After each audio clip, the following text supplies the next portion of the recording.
რეალურად ჩვენ საკანონმდებლო სივრცეში არსებობს ხარვეზი, რომელიც ამ ხარვეზის გამოსწორება ხდება საქართველოს კონსტიტუციის მიხედვით შესაძლებელია აიკრძალოს საკონსტიტუციო სასამართლოს გადაწყვეტილებით კონკრეტული პარტია, რომლის მიზანი არის თავდასხმა საქართველოს წესწყობილებაზე, დემოკრატიაზე და მიზანით აქვს რომ დაამხონ არჩეული ლეგიტიმური ხელისუფლება საფრთხეს შეუქმნა ქვეყნის ტერიტორიულ მთლიანობას და ასე შემდეგ შესაბამისად პარტიების აკრძალვა არ გულისხმობს მხოლოდ და მხოლოდ რომელიმე პარტიისთვის რეგისტრაციის გაუქმებას. პარტია შედგება კონკრეტული ადამიანებისგან, კონკრეტული იდეოლოგიისგან, შესაბამისად მნიშვნელოვანია დაზუსტეს საკანონმდებლო სივრცეში, რომ იმ შემთხვევაში თუ კონკრეტული პარტია აიკრძალება, მის წევრებს და მასთან დაკავშირებულ პირებს აეკრძალებათ პასიური საარჩევნო უფლებით სარგებლობა. ვერ იქნებიან არჩეული წარმომადგენლობით ორგანოებში, მაგალითად საქართველოს პარლამენტში, მუნიციპალიტეტის შესაბამის საკრებულოებში, ასევე ვერ დაიკავებენ კონსტიტუციაში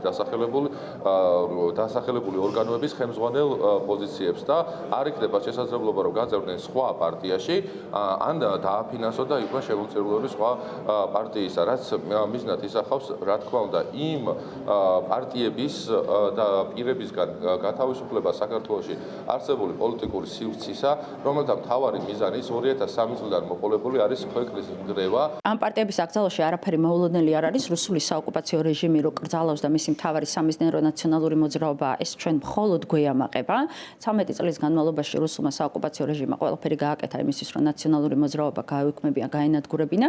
ნაციონალური მოძრაობა არ არის იუსტიციის სამინისტროს ქაღალდიან ბეჭედი, ეს არის ფასეულობები და ღირებულებები, ამ ქვეყნის თავისუფლებისთვის ბრძოლა, ამ ქვეყნის ევროპული მომავლისთვის ბრძოლა, რომელიც პირდაპირ პროპორციულია ამ ქვეყნის ეროვნულ უსაფრთხოებასთან.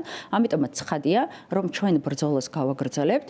რა თქმა უნდა, აკრძალვის შემდეგ დაველოდებით საკონსტიტუციო სასამართლოს, რომელიც ისედაც ვიცით რა გადაწყვეტილებას მიიღებს, მაგრამ მაინც ფორმალურად დაველოდებით და ამის შემდეგ უკვე ეცოდინება საზოგადოებას რა ფორმით გააგრძელებს ნაციონალური მოძრაობა. ერთი შემიძლია დაგიდასტუროთ ის, რომ ნაციონალური მოძრაობის თითოეული წევრის პოზიცია არის ის, რასაც მე ახლა გამოვხატავ, რომ ბრძოლა რუსული საოკუპაციო რეჟიმის წინააღმდეგ, სულ რომ იატა ქვეშეთიდან მოგვიწიოს, სულ რომ სახელობითად ყველა მაგრძალოს. მაინც იქნება ბოლომდე, მანამ სანამ რუსულ საოკუპაციო რეჟიმს არ დავასრულებთ.